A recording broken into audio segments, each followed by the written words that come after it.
Well, the esteemed psychologist Abraham Maslow, noted for developing the principles of hierarchy of needs and self-actualization, has been credited with introducing the term peak experience in his 1964 book entitled Religions, Values, and Peak Experiences.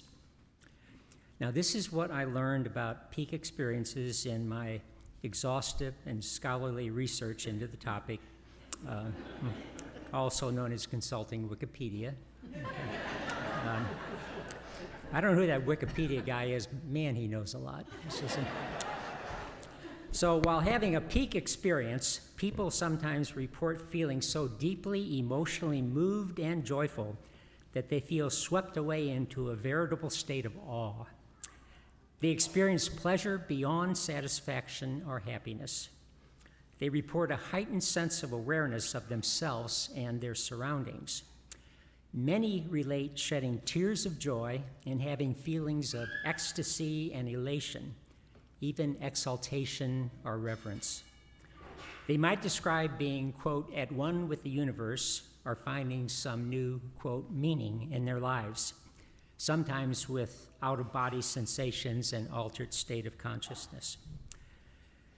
Now, these words lead me to believe that Peter, James, and John had a peak experience, not just because they were on the peak of a high mountain, but because of the marvelous experience that let them prostrate on the ground, as we heard in this gospel reading. Now, this narrative of the transfiguration is filled with theological meaning, and I'd probably put half of you to sleep if I went on and on about that, so I'm not going to do that. I'm just a simple country deacon.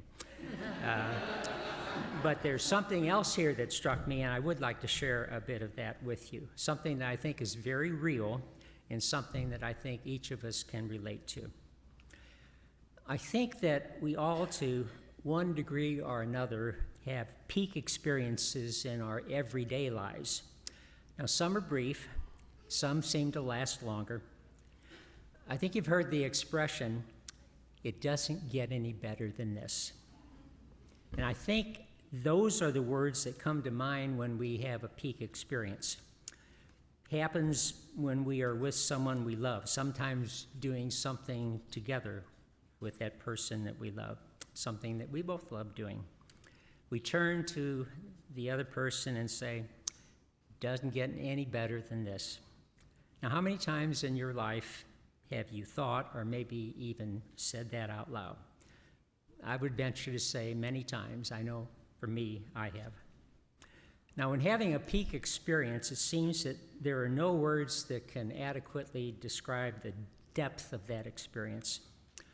All we know is that we don't want it to end. Just like the apostles who said, Lord, it is good that we are here. If you wish, we will make 3 tents, one for you, one for Moses, and one for Elijah. That's a way of saying, don't let this end. This is just too marvelous. Now, isn't that how we feel when we have peak experiences? I'll share with you some types or categories of peak experiences. One would be in nature, watching a sunrise over a mountain or watching just a gorgeous sunset over the ocean. I can recall standing near Taos, New Mexico, looking at the Grand Tetons up there.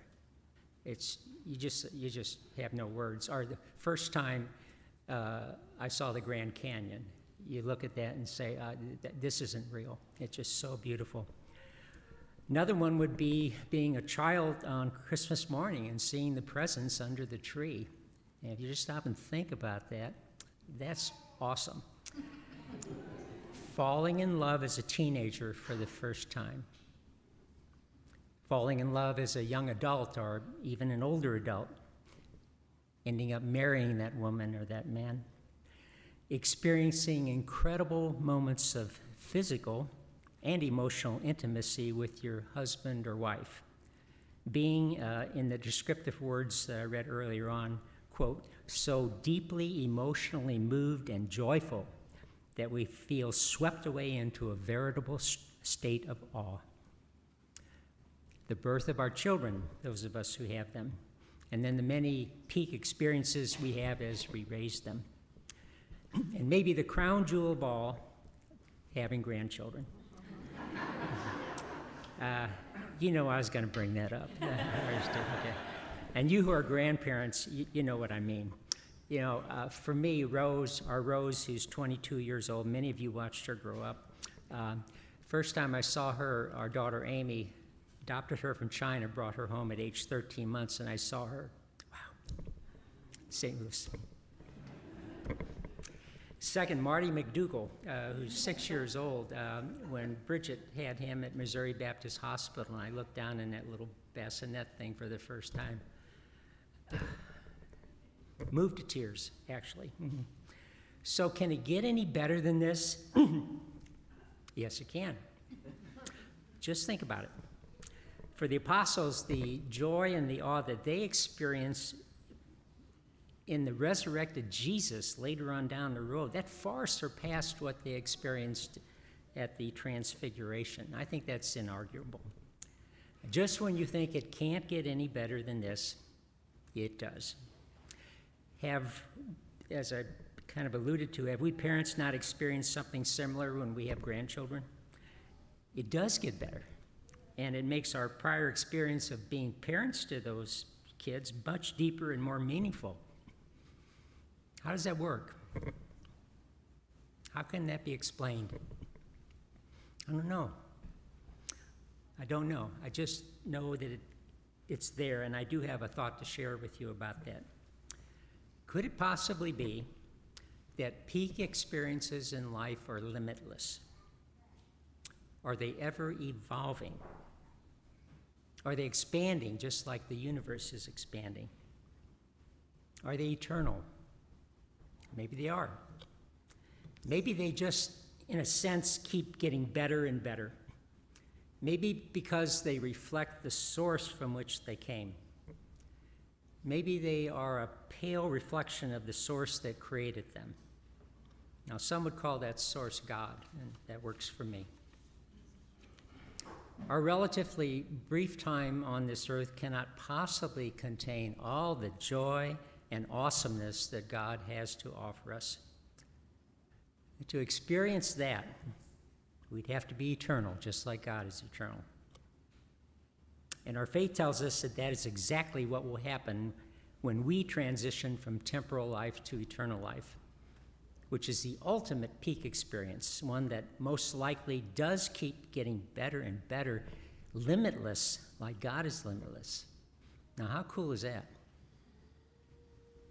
Yet there's still time to be spent between now and then, between our time on this earth and the timelessness of eternity that awaits us.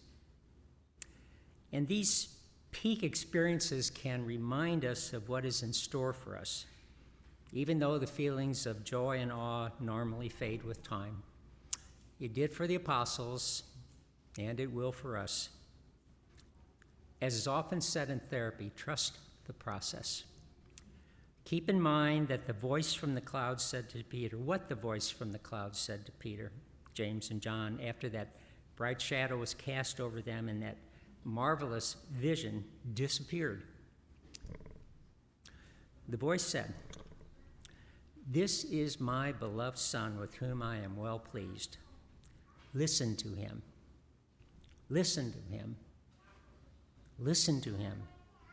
And you can transfigure the world." If we listen to him, we will learn what is ours to do after the peak experiences in our life come and go.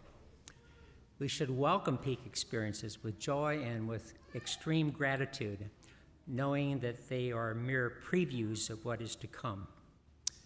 Meanwhile, listen to him, and then you too will be transfigured.